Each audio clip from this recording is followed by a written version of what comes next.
మేమా ప్రభుత్వం పైన నమ్మకం లేదనుకోవాలా బ్రహ్మనాయుడు గారు? ఏ ప్రభుత్వం అయినా ఇప్పుడు మీ ప్రభుత్వంలో ఎన్ని బిల్లులు పెండింగ్ ఉన్నాయి?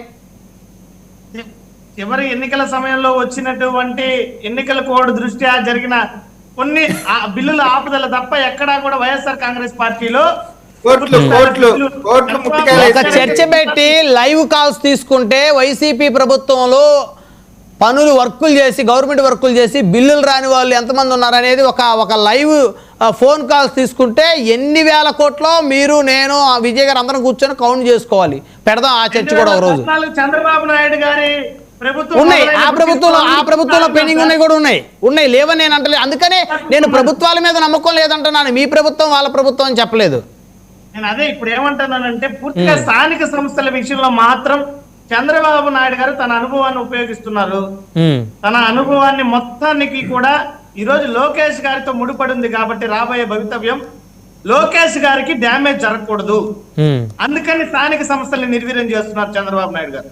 లోకేష్ గారికి ఖచ్చితంగా రాబోయేటువంటి కాలం చాలా ముఖ్యమైనది, విలువైనది ఆయన విషయంలో. కాబట్టి ఈ రోజు రాష్ట్ర ప్రయోజనాలు పక్కన పెట్టారు, స్థానిక సంస్థల ప్రయోజనాలను పక్కన పెట్టారు, బీసీలను అడ్డు పెట్టుకుంటున్నారు. ఇవన్నీ వ్యూహాత్మకంగా చంద్రబాబు నాయుడు గారికి ఉన్నటువంటి అనుభవాన్ని సొంత ప్రయోజనాలకు ఉపయోగిస్తున్నారు. ఎందుకంటే ఇప్పుడు వ్యతిరేకత బయటపడితే రాబోయేటువంటి సాధారణ ఎన్నికల్లో పార్టీలు గెలవడం ముమ్మాటికి అసాధ్యం. ఇది అలానే కొనసాగుతుంది ఈ వ్యతిరేకత. ఇప్పుడైతే గుప్తంగా ఉందనేసి అనుకుంటున్నారు. ఈ గుప్తంగా ఉన్నటువంటి ప్రజా వ్యతిరేకత ఎప్పుడైతే స్థానిక సంస్థల ఎన్నికలు కానీ జరిగితే ప్రజలు సమాధానం, ఆ ప్రజల సమాధానంతో ప్రజా వ్యతిరేకత మెండుగా ఉంది ఈ ప్రభుత్వం పైన బయటపడుతుంది. అప్పుడు లోకేష్ గారిని రాబోయేటువంటి రోజుల్లో ముఖ్యమంత్రి స్థానంలో కూర్చోబెట్టడం కష్టమవుతుంది. పార్టీ పగ్గాలు అప్పచెప్పారు కానీ ముఖ్యమంత్రి స్థానాన్ని ఇవ్వడం అంత సులువు కాదనే విషయం చంద్రబాబు నాయుడు గారికి చాలా స్పష్టంగా తెలుసు. కాబట్టి ఈ యొక్క ప్రక్రియకు పాల్పడుతున్నారు చంద్రబాబు నాయుడు గారు. కాదు, మీ పార్టీ వాళ్ళే అంటారు లోకేష్ గారు ఈ ఇయర్ ఎండింగ్ కి సీఎం అవుతున్నారు లేదా 2029 ఎన్నికల ముందు సీఎం అవుతున్నారని. మళ్ళీ మీరే చెప్తా ఉంటారు అది ఇంపాసిబుల్, ఆయన చేతికి సీఎం పగ్గాలు ఇవ్వటం అని. చంద్రబాబు నాయుడు గారు ముందు రెండు ఆప్షన్లు ఉన్నాయి బ్రహ్మనాయుడు గారు. ఒకటి, ముఖ్యమంత్రి స్థానంలో కూర్చోబెడితే ఈ ప్రభుత్వ కాలంలోనే కూర్చోబెట్టాలి, అది సాధ్యమయ్యే పనే. 3 పార్టీలని సఖ్యతగా పెట్టుకొని ఈ రోజు ముఖ్యమంత్రిగా లోకేష్ గారిని ప్రకటింపజేస్తే జరిగే పని. కానీ 2029లో ముఖ్యమంత్రి చేయాలనుకుంటే అది కుదరని పని. ఇప్పుడు ఓటమి పాలవుతారు. లోకేష్ గారిని ఎవరు కూడా స్వాగతించరు, అసలు అవకాశం కూడా ఉండదు. వారికి ఉన్నటువంటి ఏకైక మార్గం ఇప్పుడు చేసుకోవాల్సిందే. ఈ టర్మ్ లో ముఖ్యమంత్రిగా లోకేష్ గారిని చేసుకుంటే వీలవుతుంది. రాబోయే 29 మీద నమ్మకం పెట్టుకుంటే అది పటాపంచలు అవుతుంది. ఓకే ఓకే విజయ్ గారు, మా నాయకులు వాళ్ళ నాయకుల్లాగా తండ్రి గారు ముఖ్యమంత్రి అయినటువంటి నెల రోజుల్లో చిన్నాన్న ఎంపీ పదవికి రాజీనామా చేపించి పోటీ చేద్దామనేటువంటి మనస్తత్వం ఉన్నటువంటి నాయకులు మా నాయకులు కాదు. మీరు అది గుర్తుపెట్టుకోవాలి. రెండోది చెప్తానండి. వినండి, నేను మీరు మాట్లాడినప్పుడు ఆగాను. రెండోది, ఆస్తులకు సంబంధించి కుటుంబ సభ్యులను ఇబ్బంది పెట్టేటువంటి పరిస్థితి లేదు. సొంత చిన్నాన్న హత్యకి సంబంధించిన దాంట్లో సొంత చెల్లిని ఇబ్బంది పెట్టేటువంటి పరిస్థితి లేదు. ఇంకొకటి చెప్తున్నా అండి, ఏదో అవినీతి అని చెప్తా ఉన్నారు. అంటే ఒక అడుక్కి 32,500 రూపాయలు రిషికొండ ప్యాలెస్ కి పెట్టినటువంటి అది మాత్రం న్యాయం, ధర్మం అన్ని కూడా చట్ట ప్రకారం జరిగినాయి. ఇక్కడ ఉన్నటువంటి పరిస్థితిలో 12,000 రూపాయలు అడుగంటే దానికి ఏ విధమైనటువంటి సిస్టమ్ ఉంటుంది, దానికి ఏ విధమైనటువంటి ల్యాండ్స్కేపింగ్ సంబంధించి కానీ దానికి కావాల్సినటువంటి విధానంలో నేను అదే చెప్తా ఉన్నాను. నిజంగా మీరు బాధ్యత కలిగినటువంటి ప్రతిపక్ష పార్టీ అయితే మీరు ఎమ్మెల్యేలు ఉన్నారు కదా, అసెంబ్లీలోకి రావచ్చు కదా. మీరు నిర్దిష్టంగా ఇదే మీరు చేసినటువంటి అనుమానాలు లేదా మీకు ఇబ్బందులు వీటన్నిటిని కూడా మీరు లిఖితపూర్వకంగా మీకు 12,000 రూపాయలు ఎందుకు అవుతున్నాయి లేదా 1,000 రూపాయలు ఎందుకు అవుతున్నాయి అనేటువంటిది అసెంబ్లీలో కదా అడగాల.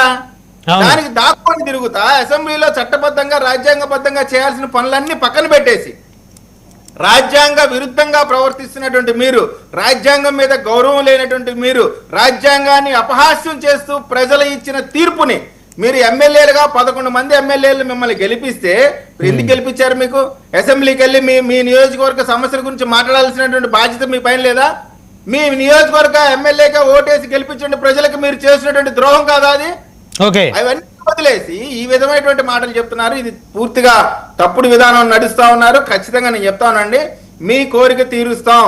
ఎన్నికల్లో ఆ రోజు మేము పడ్డటువంటి ఇబ్బందులు వాటన్నిటికి సంబంధించి ప్రతి వాడికి సమాధానం చెప్పడానికి కూటమి కార్యకర్తలు నాయకులు రెడీగా ఉన్నారు.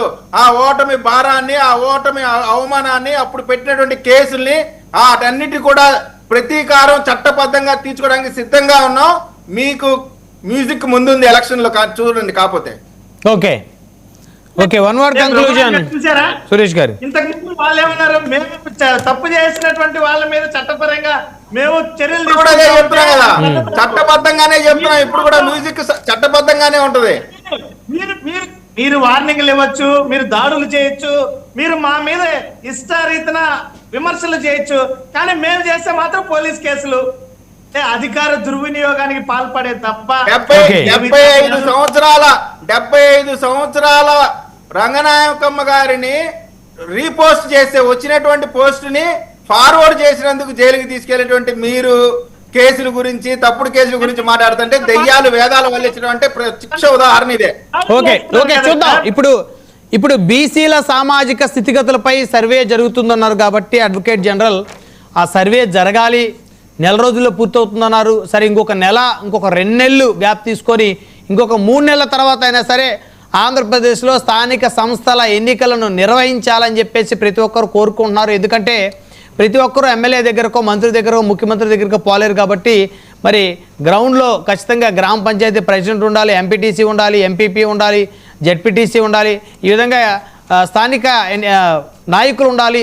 ప్రత్యేకించి మున్సిపాలిటీల్లో, కార్పొరేషన్లో కౌన్సిలర్లు, కార్పొరేటర్లు ఉండాలి. కాబట్టి మరి ఆయా వార్డులు అభివృద్ధి చెందాలన్నా, అభివృద్ధి పనులు జరగాలన్నా, వారి సమస్యలు, స్థానికంగా ప్రజల సమస్యలు చెప్పుకోవాలన్నా స్థానిక నాయకత్వం అనేది చాలా చాలా ఇంపార్టెంట్. కాబట్టి స్థానిక సంస్థల ఎన్నికలు లేటు చేయకుండా, ఎందుకంటే రాజకీయ నిరుద్యోగులు అని అనకూడదు, బట్ కానీ చాలామంది కూటమిల యంగ్స్టర్స్ ఎదురు చూస్తూ ఉన్నారు. మాకు రేపొద్దున కార్పొరేటర్లు అవుతామేమో మేము, లేకపోతే మున్సిపల్ కౌన్సిలర్ లేకపోతే డిప్యూటీ చైర్మన్ అవుతామేమో అనే ఒక ఆశ, కనీసం పంచాయతీ ప్రెసిడెంట్ అవుతామనే ఆశ జనసేన లాంటి కొత్తగా వచ్చిన పార్టీలకి, టీడీపీలో ఉన్నటువంటి విజయ్ కిరణ్ గారు లాంటి యంగ్స్టర్స్ కి కార్పొరేటర్, డిప్యూటీ మేయర్ ఏదో అవుతాము, ఎమ్మెల్యే సీట్ అంటే కోర్టుతో కూడుకుంది కాబట్టి ఈ విధంగా ఆశ